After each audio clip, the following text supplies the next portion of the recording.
అయితే ఉప్పు చేపలు పప్పుచారులోకి పప్పులోకి ఇట్లా వేల్చుకొని తింటే టేస్ట్ అయితే ఉప్పుగా టేస్ట్ బాగుంటుంది. మేము అటు ఆంధ్ర సైడ్ వెళ్ళినప్పుడైతే ఊరికే తెచ్చుకునేదని. ఇప్పుడైతే ఇవైతే వైజాగ్ వెళ్ళిండు మా సార్ అయితే, అక్కడ తెచ్చిండు. మనకి ఇక్కడ సైడ్ అయితే దొరికాయి కదా ఉప్పు చేపలు. ఇప్పుడైతే వీటిని వేయించుదాం. ఆయిల్ అయితే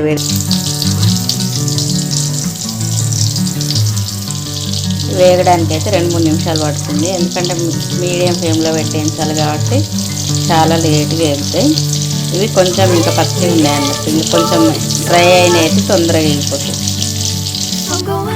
ఇవి అయితే అయిపోయినాయి, చల్లలు కూడా వేగినాయి.